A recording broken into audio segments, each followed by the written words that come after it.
Alright, we're back. The rains have done. We should have close to a week of no rain or little to no rain, so we can try to get this roof 100% done up. I've already got the steel ordered. Hopefully Monday or Tuesday we'll have that ready to go. But we still have to pick up the plyboard for the sheathing. But I want to show you guys today we're working on the extensions on the side of the house. We've already done one side. I want to take a minute and show you how I'm doing it before I actually install it on the top, because it's really hard to film up there and stand and everything, so I'm going to show you down here best I can. Alright, first off, as you can see, we cut this at an angle.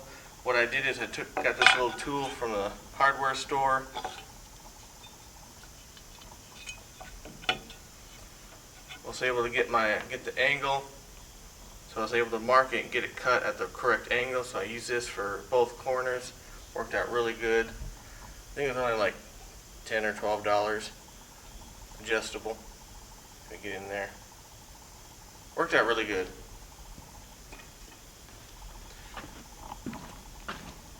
Let me flip this over so you can see. We got every 2 feet.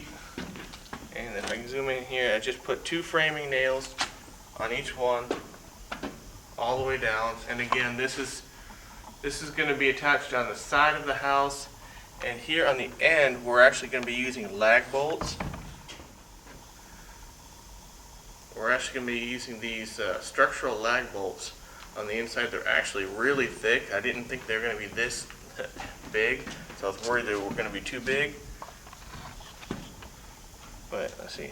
Yeah, I'll have 2 of these going through. So they're going to go through a 2x4, roughly about that much. So they're going to have about that much sticking into the wood. There's going to be 2 of them for each board. And again, we've already done that side. So they're going to be coming in from this side, screwing out to this board. I hope that gives a pretty good description of what I'm doing here. I did go ahead and put one on the end here, just like halfway, so the next one can stick right on that, and I can just hammer 2 nails in it when it's up there, so it connects it really good. But these spacers I put them 2 foot on center, same as the roof rafters. But yeah, that's the plan. We've already got one side done up. It actually tightened it up really good, helped fix some bows that were up there. But we're going to do this today. Hopefully we can also get to the soffits, or fascia, I forget which one you call it. That 1x6 that goes on the front, holds the gutters and everything. If not, that'll be probably a Monday job, but that's the goal for today. Okay guys, here we are. I went ahead and I put the temporary braces up. I just want to show you guys how I'm putting these screws in. Again, it's pretty darn simple. Just 2 screws for every little spare 2x4 that's currently put in every 2 feet. These went in very easily with the impact driver. They literally went in like butter. But they grabbed onto those 2x4s really, really well. But yeah, this is pretty easy to put these in once they are up. I think I was supposed to have had this the mic on. I think I'm speaking here, but I think the mic forgot to be turned on. That's why I'm doing the voiceover here. As you can see, this is the first one going from the tip down towards the bottom. You can see that bar going across, or that 2x4. That is what I use to help hold it in place. Now, once I have those all screwed in, I will take that 2x4 out, and it'll be held in place by itself. Again, these lag screws or lag bolts, these are overkill in my opinion. They don't need to be anywhere near as big as they are. Alright guys, we got this one side done, or half the side done. I just want to show you guys what it looks like going all the way up to the top. Again, this is 2 sections. They're connected into one.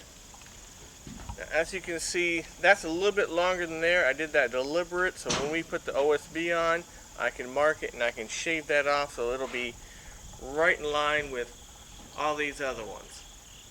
As you can see, that one way down there is really sticking out, but again, that's so I can just trim it off so it has all the same angle.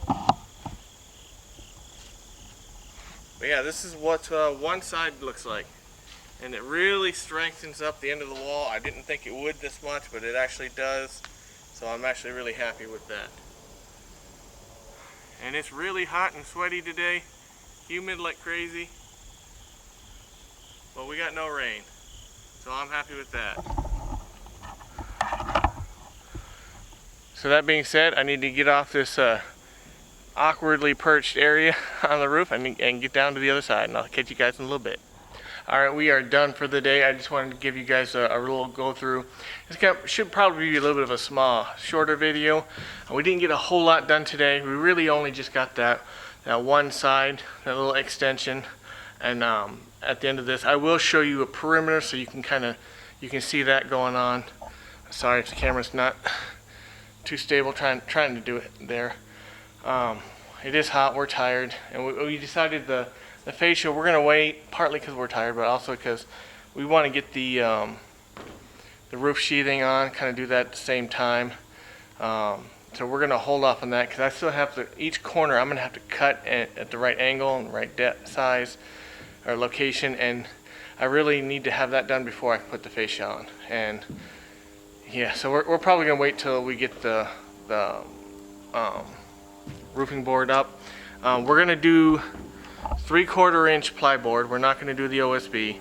I think last I checked, 3/4 inch or 30 seconds plyboard was like $33, I think, a board at Lowe's, something like that. Maybe, I can't remember the exact, but I want to say it's like $33.50 or something. But that's what we're going to use for the roof.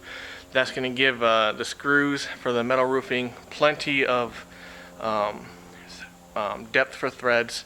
I already have the tie-back roof underlayment ordered and delivered, so I've got that at the house. Way better than the black tar paper that the vast majority of people use. Way better. I am looking into the ice shield. Honestly, I don't see I'm gonna need it.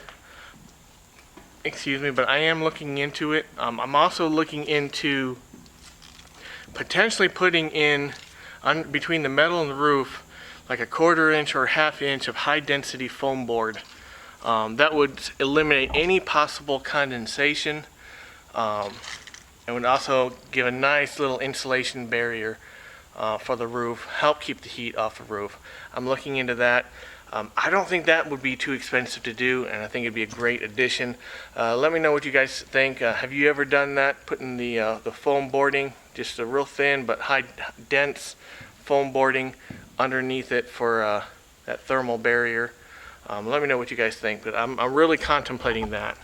Because I can put that up, and then I can put tape over the seams, and you'll have a waterproof barrier just with that, not even counting the tie-back roofing underlayment. But yeah, that being said, I'm going to go ahead and go down. I'll show you guys the perimeter of the house so you can see what we've done over the last 2 days. And hopefully maybe Tuesday or Wednesday I'll actually be able to start putting all the plyboard and metal roofing on. Metal roofing has been ordered. I did order commercial grade metal roofing. It was a little bit more, but it really wasn't that much. It's 26 gauge. I did not go with the standing seam. I really wanted the standing seam, but the cost was double. I mean, I just couldn't justify that much of a cost. Yeah, I just couldn't justify it. I mean, the savings from going from the standing seam to the regular roof, I can literally use that money to buy my heat pump water heater. I don't know if you guys have looked into those, but they are really cool. They use a fraction of the electricity. So go ahead and check those out. Eventually I will be buying one, and that's what I'll be using. But yeah, I looked at it, it's like, man, for the savings on that roof, I can buy that and be happy. And it's going to be a metal roof regardless, and it's a quality metal roof. So I should not have to worry about this. 30 plus years, upwards of I think 50 years, something like that. Metal roofs have crazy warranties. Way better than asphalt shingles. But yeah, that's where I'm at. Before I get lost track in my thinking here, let me go down and show you the outside of the house. Alright guys, we're on the side of the house. This is where the laundry room's going to be. This laundry room, pantry, mud room, side of the house. Kind of all-purpose room there. If you look up here, you can kind of see a full view of what we did yesterday. Zoom in a little bit.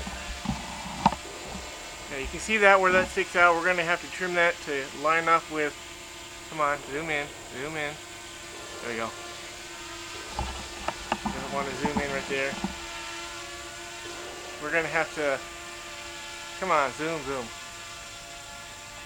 As you can see over there, at the edge, we're going to have to trim that to make it line up. But this is what we did yesterday. And I apologize, my camera doesn't seem to want to zoom in right now. I'm thinking it's because of the sun is on the back end, but let me quick show you the other side. Maybe that will give you a better view of what's going on. If you hear the buzzing, that's Dad with the drone. He's having fun. Alright, let's look at the other side. This is the alright, this is the garage side. Zoom in there.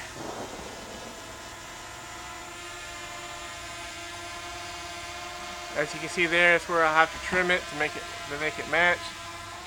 But yeah, that should give you guys an idea. Again, I apologize, the camera's not focusing in. I think it's the time of the day and the sun and everything. Of course, it doesn't help. I'm not a professional cameraman. But that's what we got done. We might still have to. I do need to make sure and verify some measurements on the trusses. Make sure they're nice and level, straight, and whatnot, and in quite exactly the right spot before we put the plyboard on. But that'll probably be a Monday thing.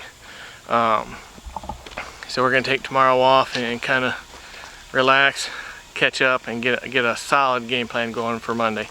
That being said, thank you for watching. I do appreciate it. Feel free to subscribe if you'd like to follow me on this journey.